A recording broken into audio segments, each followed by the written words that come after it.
이곳에 오셔서 이곳에 앉으소서. 이곳에서 드리는 예배를 받으소서. 주님의 이름만이 오직 주의 이름만 이곳에 있습니다.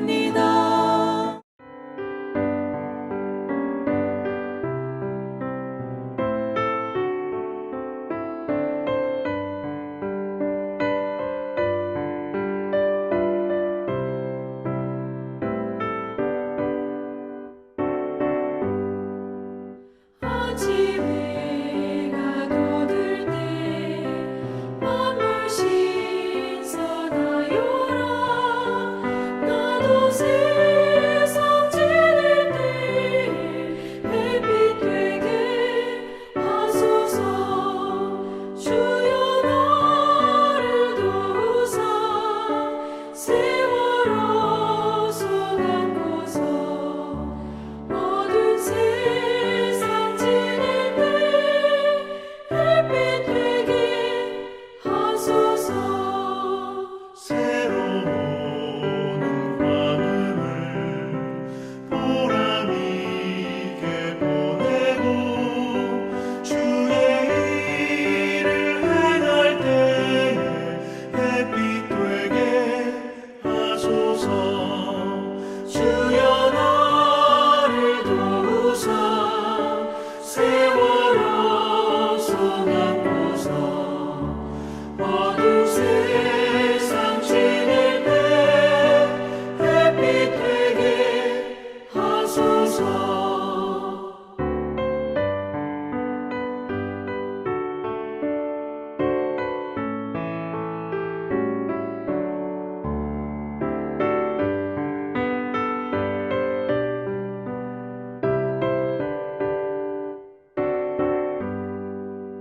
한 번 가면 안 오는 마른 광음 지날 때 귀한 시간 맞춰서 햇빛 되게 하소서.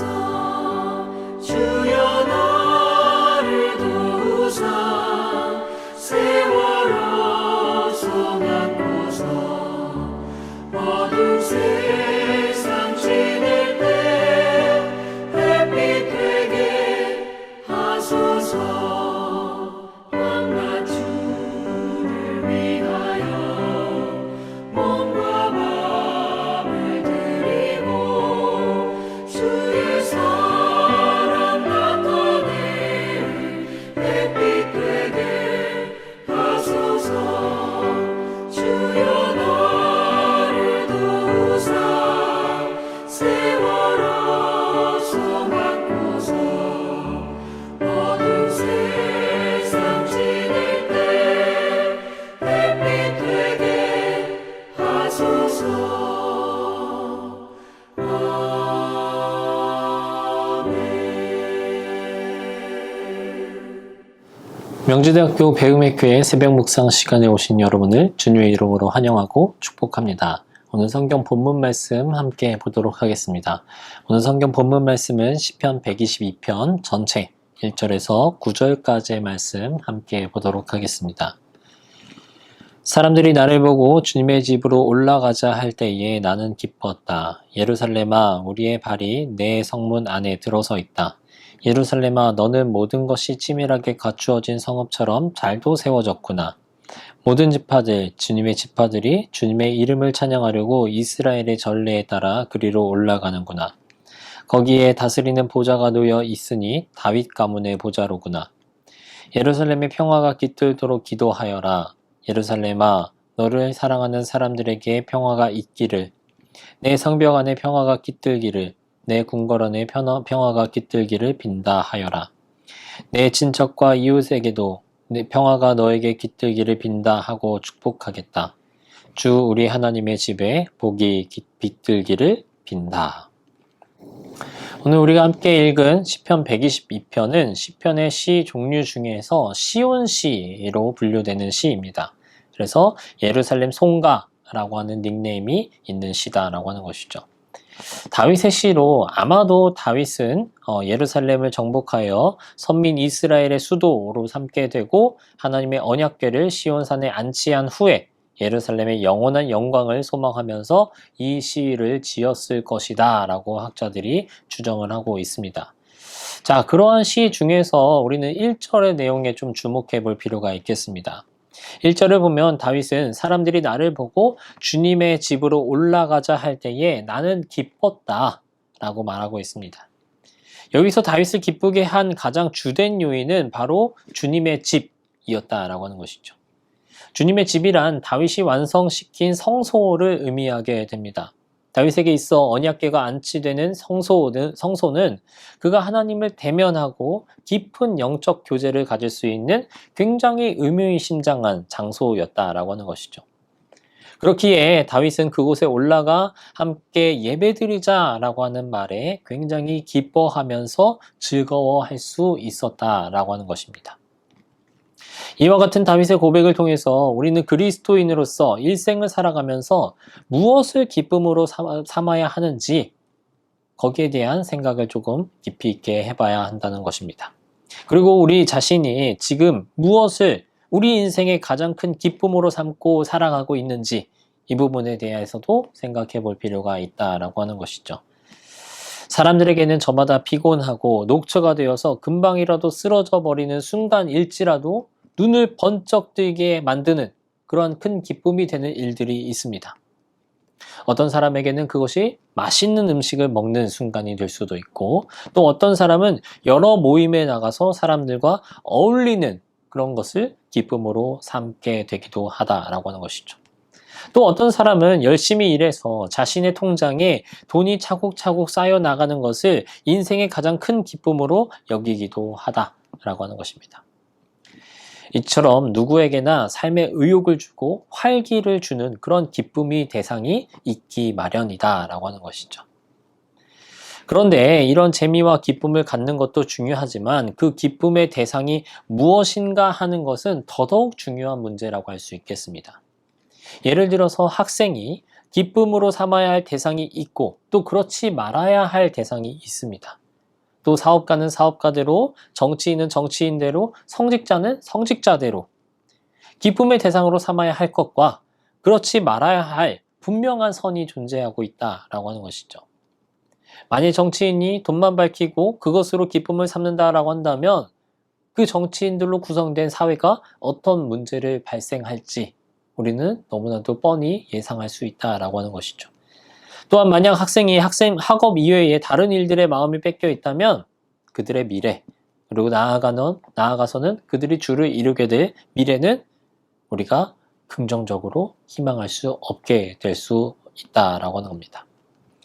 자, 그렇다면 그 존재를, 그 대상을 우리가 그리스도인이라고 한정시켜 본다면 우리 그리스도인은 과연 무엇을 가장 큰 기쁨으로 여기고 살아가야 하는 것인가?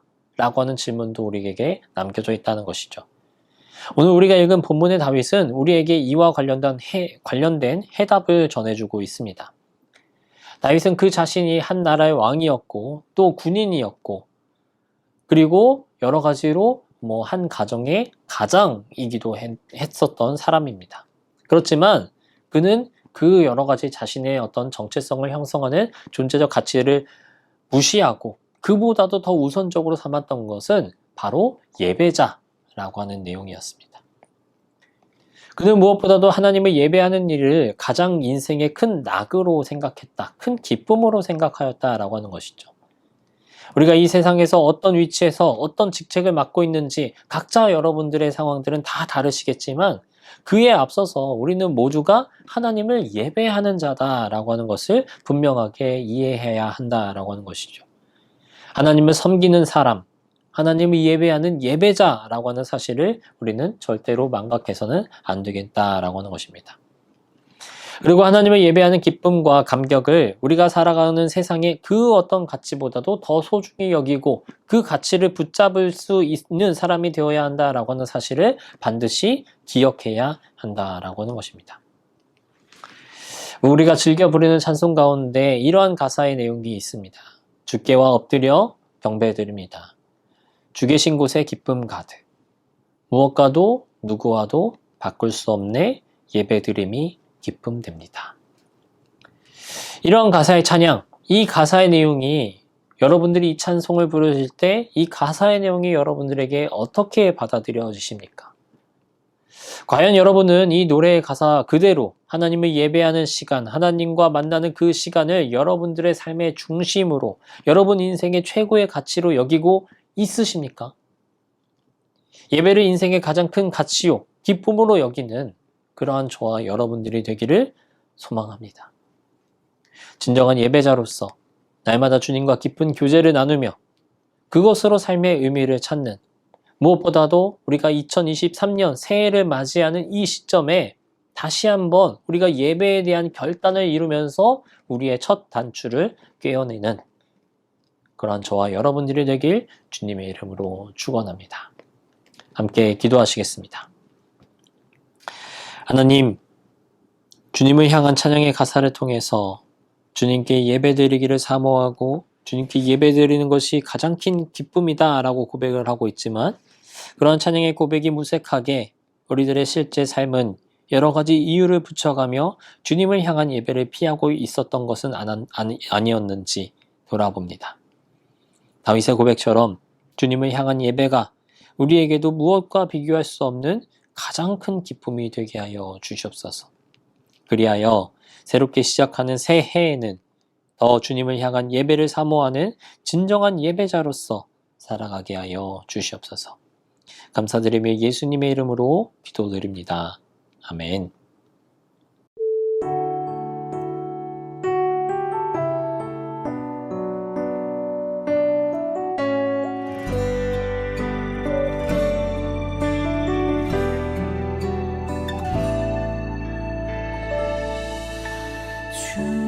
주님만이 나를 아시네. 내 모든 삶 주가 만지시네. 주님 앞에 예배하는 이에게 그 은혜를 부어 주시리. 주님만이 온 땅의 소망,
주시리